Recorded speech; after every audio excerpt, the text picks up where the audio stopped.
Bienvenue à ce journal dominical, mesdames et messieurs. Bonsoir et merci de nous avoir choisis pour vous informer. Tout de suite, nous découvrons les sommaires. Motion contre Jean Bamanissa Saïdi à la province de l'Ituri. 20 députés sur 48 ont déposé une motion de censure à l'Assemblée provinciale pour plusieurs raisons, dont l'insécurité persistante dans cette partie du pays. Justement, l'inspecteur général de FRDC séjourne dans la province de l'Ituri pour une mission d'évaluation des capacités opérationnelles des unités FRDC.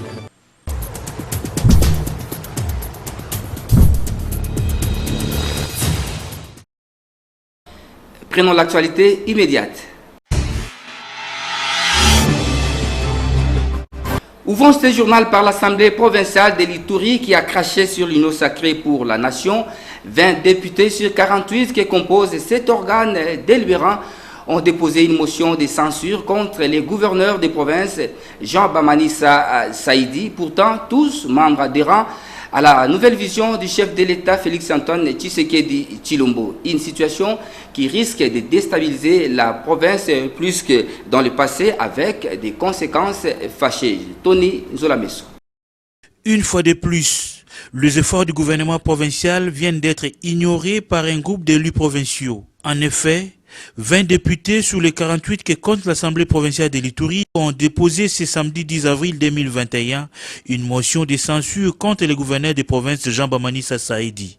Parmi les griefs mis à sa charge, l'incapacité de restaurer l'autorité de l'État en province de l'Ituri, donc l'insécurité. Pourtant, une matière qui relève du pouvoir central. Cette démarche purement politique et politisée de la part de certains individus mal intentionnés risque de replonger la population de l'Ituri dans une misère incontrôlée comme par le passé.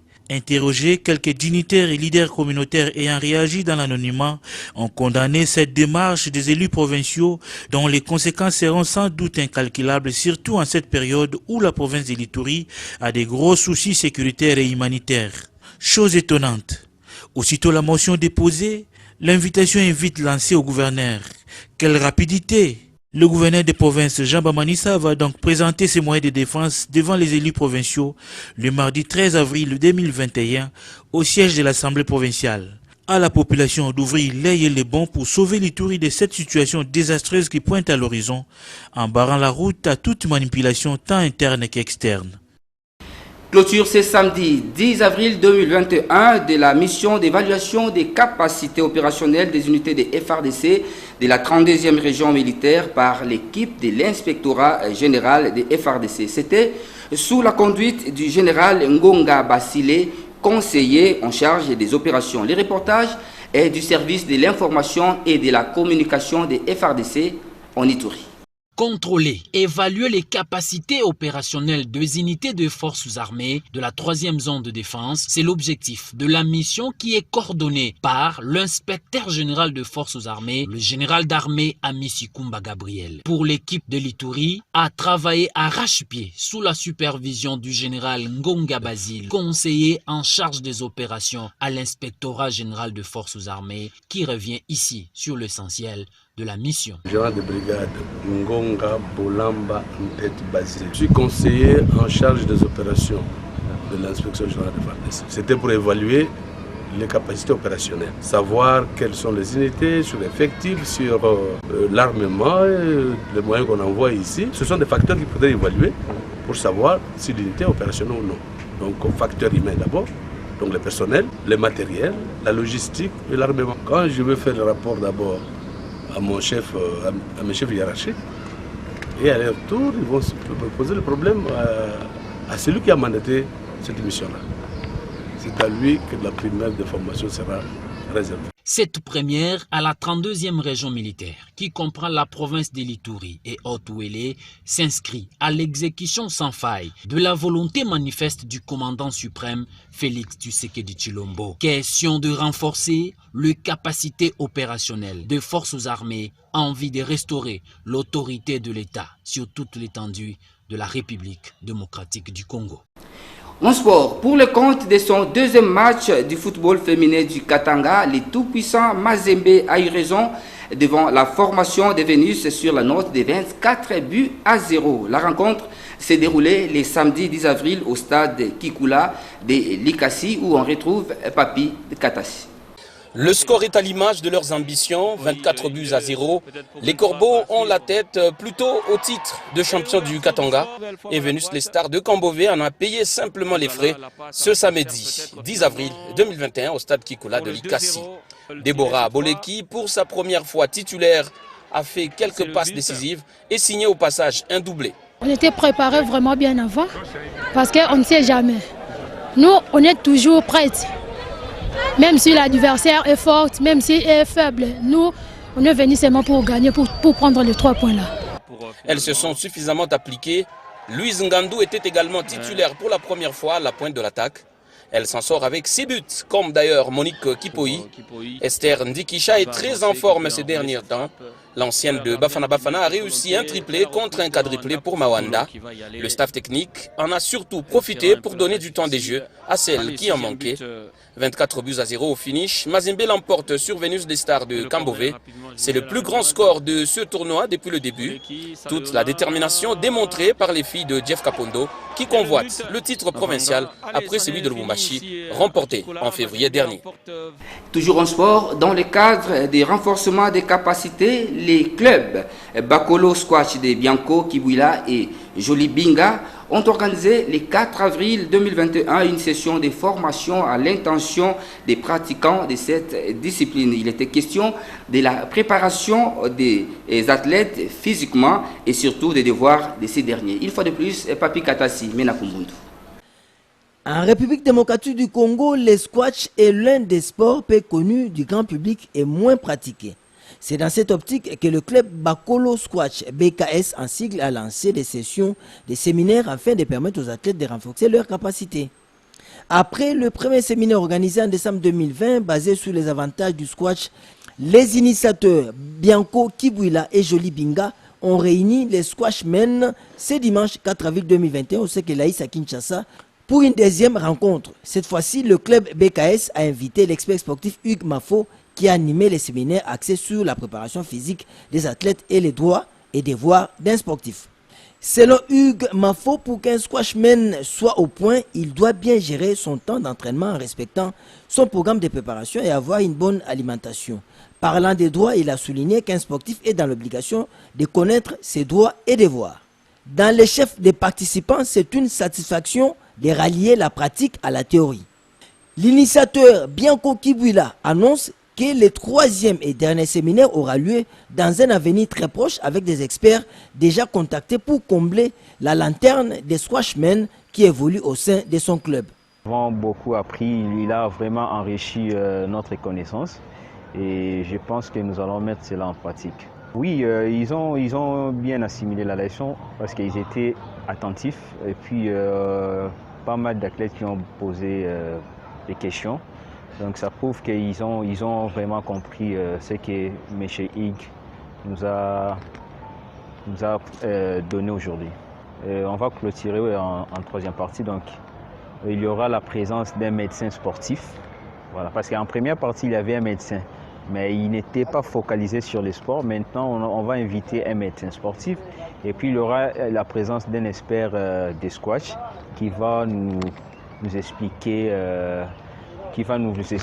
les squash en toute sécurité. BKS ne va pas se limiter qu'à l'organisation des séminaires. En croire Bianco, d'autres initiatives seront mises en place afin d'armer les athlètes qui évoluent sous la tunique des BKS.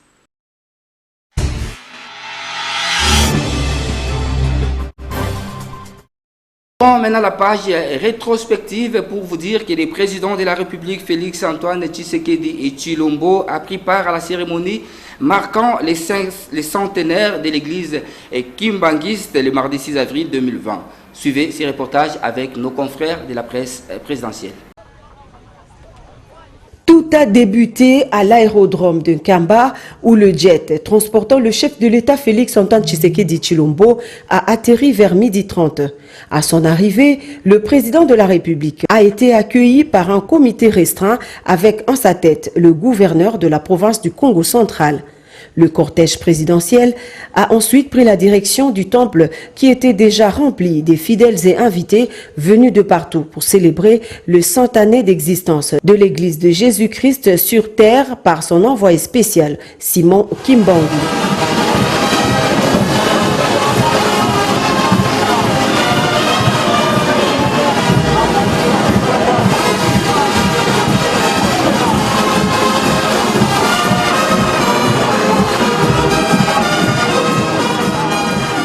Après un bref entretien avec le chef spirituel, son éminence Simon Kimbangu Kiangani, le chef de l'État a été conduit dans le temple pour le culte. C'est sous le son de la fanfare mêlée au chant en l'honneur de leur hôte de marque que les fidèles kimbanguistes ont accueilli le chef de l'État dans ce temple mythique qui n'a laissé aucune chaise vide parmi les 37 000 places assises dans sa capacité d'accueil.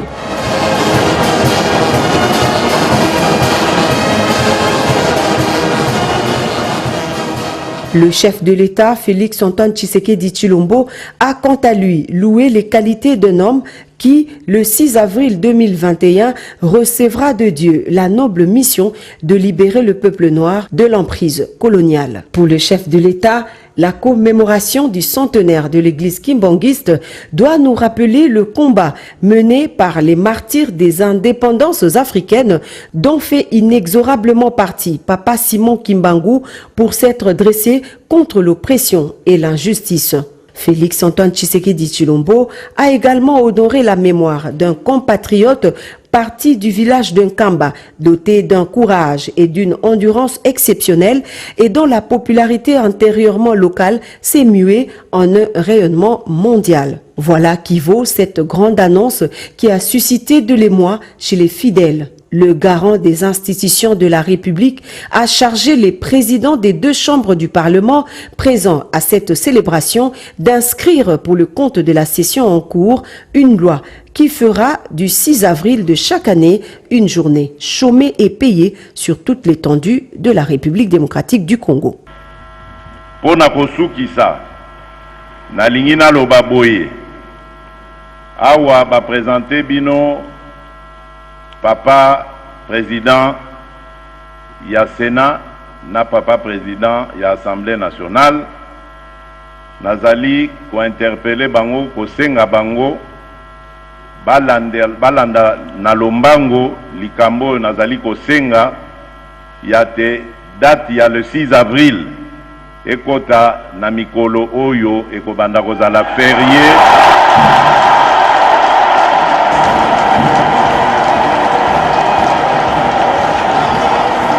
Le chef spirituel, son éminence Simon Kimbangu Kiangani, a remercié le président de la République pour avoir tenu promesse. Il a ensuite prié l'assistance composée de plus de 90% des fidèles kimbanguistes au respect de l'autorité établie en promettant que l'église kimbanguiste restera toujours partenaire privilégié de la nation congolaise.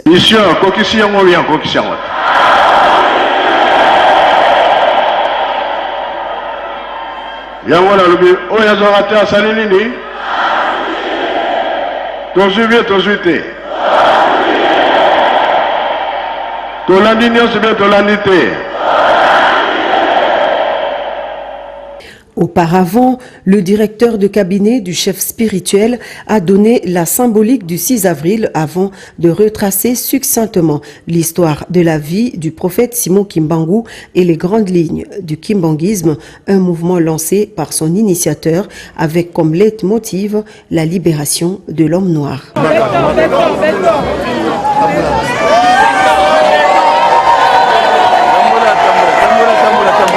Et à la même occasion, le chef de l'État Félix Antoine Tshisekedi Tshilombo a inauguré en Kamba, Nouvelle-Jérusalem, la musée construit en l'hommage de Simon Kimbangu, fondateur de l'église kimbanguiste. Suivez ces reportages une fois de plus de nos confrères de la presse présidentielle. Le musée, construit à quelques mètres près du temple kimbanguiste, est une œuvre architecturale impressionnante. C'est un immeuble de 6 niveaux qui vient de sortir de la Terre Sainte après 7 ans des travaux. C'est le chef de l'État Félix-Antoine Tshisekedi Tshilombo qui a profité de sa présence ici en Kamba à l'occasion du culte commémoratif du centenaire de l'Église qui a procédé à la coupure du ruban symbolique. La pose de la première pierre remonte en 2014. C'est au niveau du sous-sol que sera logées les archives du musée qui porte le nom du fondateur de l'Église universelle, Papa Simon Kimbangu. C'est au deuxième et troisième niveau, qualifiés en langage technique de R1 et de la mezzanine, qui abriteront les expositions permanentes du musée. Le rez-de-chaussée, qui est en fait le premier niveau du musée, sera réservé à l'administration et à une salle d'exposition temporaire. La bibliothèque, la salle d'exposition des livres des différentes religions du monde, occupe le 5e niveau. On y trouve également le bureau des chercheurs et la salle polyvalente. Le musée Papa Simon Kimbangu d'Nkamba prévoit également une salle des réunions, un salon VIP du chef spirituel, un salon panoramique, une vidéothèque et un filmothèque, le tout placé au tout dernier étage. Motif de satisfaction pour le chef de l'État Félix-Antoine Tshisekedi Tshilombo qui estime que le musée mis à la disposition des chercheurs et des étudiants du monde dispose des ouvrages qui sont en réalité des dons fait à la postérité. Arrêtez de tuer vos frères. Tel est le message des évêques de la SENCO adressé au peuple congolais ce jeudi 8 avril 2021. Les princes de l'Église déplorent la persistance de l'insécurité dans la partie est du pays. Le dit message a été lu par l'abbé Donancier Cholet, secrétaire général de la SENCO. Ces propos ont été recueillis pour vous par Marie-Sylvie Fortuné Mboula. Arrêtez de tuer vos frères. Le sang de ton frère crie vers moi du sol. Genèse 4:10. Depuis plus de 2 décennies, l'Est de notre pays est particulièrement secoué par des conflits armés et une insécurité récurrente y causant morts, désolation et déplacement des populations. Malheureusement, toutes nos interpellations à travers nos différents messages sociopolitiques ne trouvent pas encore d'écho conséquent de la part des personnes concernées. Les assaillants se servent de points faibles des forces armées régulières pour parvenir à leur but politique ou religieux, l'occupation des terres, l'exploitation illégale des ressources naturelles, l'enrichissement sans cause, l'islamisation de la région au mépris de la liberté religieuse, etc. La population a le sentiment d'être abandonnée. Les promesses du gouvernement central quant au rétablissement rapide de la paix sont nombreuses, mais plusieurs sont souvent restées sans effet. Entre-temps, l'image négative du politique emballe l'inconscient collectif des populations. La MONUSCO est accusée de passivité et même de complicité par la population. Nous préconisons une refondation de la vision, des approches et des structures à divers niveaux, politiques, militaires, police, services de renseignement, humanitaires, partenaires du Congo. Et un accident de circulation s'était produit sur la route nationale numéro 1 à 364 km de Mossamuna. Un bus venant de Kikwit pour Kinshasa a été calciné. Plusieurs passagers bloqués à l'intérieur. Un bilan lourd a été signalé. Des précisions dans ces reportages de notre correspondant sur place, Gloire Mounungi. Plusieurs personnes sont mortes calcinées dans un accident de circulation survenu jeudi 8 avril sur la route nationale numéro 1 au niveau du village Kiwawa dans la province de Kwilu. Selon le gouverneur de la province, Willy Ichundala, il s'agit d'un bus appartenant à l'entreprise Biosha qui venait de Chikapa pour Kinshasa. Le véhicule transportait plusieurs passagers et des bidons d'huile de palme. Il est renversé lorsqu'il voulait dépasser une petite voiture de marque Toyota surnommé Ketch. Le bus a pris feu, causant de nombreuses victimes. Le gouverneur ne donne pas de bilan précis, mais il indique que des blessés sont actuellement soignés dans un centre de santé de la localité Massamouna. Le président de la République, Félix-Antoine Tshisekedi Tshilombo, a procédé ce vendredi 9 avril à la pose de la première pierre pour le lancement des travaux de réhabilitation du stade Tata Raphaël de la Kétule, l'un des sites choisis pour abriter les 9e Jeux de la francophonie prévus le 19 août 2022. La presse présidentielle nous en parle. Un jour, les anciens se rassemblèrent dans le vestibule et l'invitèrent en lui disant « Mariko, Mariko, si tous les chasseurs agissaient comme toi, tu n'allais jamais... » La langue française, dans toute sa diversité et originalité au service du développement de pays francophones. Alors que la date du 19 août 2022 approche à grands pas, Kinshasa accélère le rythme et prépare ses espaces pour accueillir la 9e édition de ce grand rendez-vous des jeunes athlètes et artistes des pays ayant la langue française en commun. Le président de la République, premier sportif du pays, lui tient fermement à la réussite de ce jeu vitrine de la RDC. Félix-Antoine Tshisekedi s'est personnellement déplacé ce vendredi au mythique stade Tata Raphaël de la Kétule pour poser la première pierre qui va lancer les travaux des réhabilitations et préparations des sites retenus pour abriter ce jeu. Du complexe Tata Raphaël qui verra sortir de terre 12 bâtiments de 7 niveaux avec plus de 2300 chambres pour loger les délégations et 3 autres bâtiments pour les répétitions et entraînements des athlètes. Plusieurs autres espaces seront aménagés au stade de Martyrs et à l'échangeur de Limété pour recevoir ces événements. Ces travaux, qui seront exécutés en 12 mois avec une main-d'œuvre totalement congolaise, vont servir le pays pendant de longues années. Le gouverneur de la ville de Kinshasa, le ministre des Sports ou encore le vice-premier ministre de ZTPR qui ont tenu des discours ont affirmé à l'unanimité que ce jeu va redonner à la nation congolaise ses lettres de noblesse et ainsi honorer son statut de grand pays francophone du monde. Pour donner à l'Afrique l'un de ses plus grands événements, le président en exercice de l'Union africaine Félix-Antoine Tshisekedi peut compter sur l'apport particulier des femmes africaines. Pour le haut représentant du chef de l'État à la francophonie Didier Chiyoyo, ces jeux constituent un moment de partage de valeurs autour de la langue française. Du 19 août au 28 août 2022, le Congo et particulièrement sa jeunesse accueilleront la jeunesse des pays francophones. Le Congo se mettra à la disposition de la jeunesse des pays francophones venus de la planète entière. Le Congo sera leur pays. La jeunesse congolaise indiquera à ses frères francophones qu'elle gardera dès lors les bras ouverts pour les accueillir en accord avec deux des valeurs cardinales de la francophonie, la solidarité et la diversité. Je vais également rajouter une qui fait partie des 5e éléments, l'amour. Plus de 40 ans après le combat du siècle qui opposait Mohamed Ali à George Foreman, Kinshasa a une fois de plus l'opportunité de se placer sur une orbite à travers ce 9e jeu de la francophonie qui fera affluer vers la RDC plus de 80 délégations et 4000 jeunes athlètes et artistes du monde entier.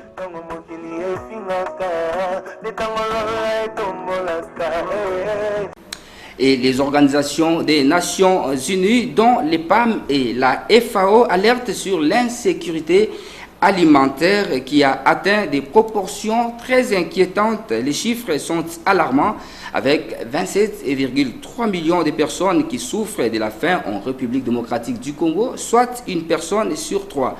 Les pays abritent donc le plus grand nombre de personnes ayant un besoin urgent d'assistance alimentaire au monde. Le commentaire est de Marie et Sylvie Fortuné Mboula. Les nombres de personnes souffrant de l'insécurité alimentaire aiguë en République démocratique du Congo est passé de 21,8 millions en fin juin 2020 à 27,3 millions.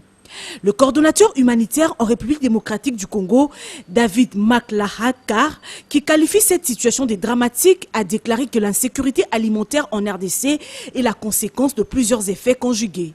Il a cité la volatilité de la situation sécuritaire, les déplacements de populations causés par les conflits et les catastrophes naturelles qui détruisent le champ et les récoltes, mais également de causes persistantes et structurelles liées aux conditions socio-économiques du pays, aux épidémies et maladies dont l'impact de la pandémie de Covid-19 ainsi que l'état de route et des infrastructures des bases. Pour sa part, le représentant du programme alimentaire mondial PAM en RDC, Peter Moussoko, a fait savoir que ces chiffres font de ces pays d'Afrique centrale celui au monde où se concentre le plus grand nombre de personnes éprouvant un besoin urgent d'assistance à leur sécurité alimentaire. Cependant, le coordonnateur humanitaire a fait remarquer que l'insécurité alimentaire ne se résout pas uniquement à travers les interventions des acteurs humanitaires. Il est important que, selon lui, de travailler conjointement avec les acteurs de développement pour s'attaquer aux causes structurelles de l'insécurité alimentaire en RDC.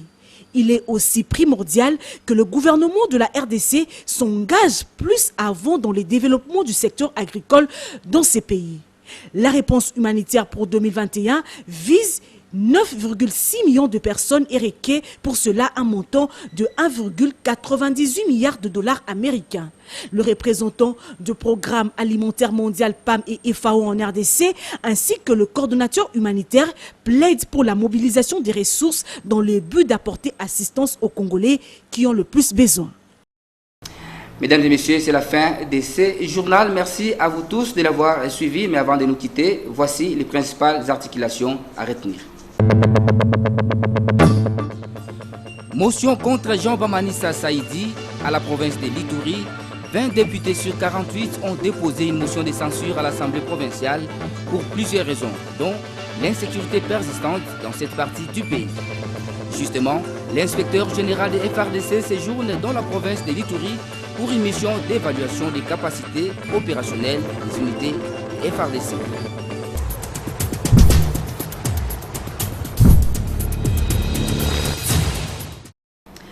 Ainsi donc prend fin ce journal. Merci à vous tous de l'avoir suivi une fois de plus et surtout bon week-end dans vos familles. Au revoir.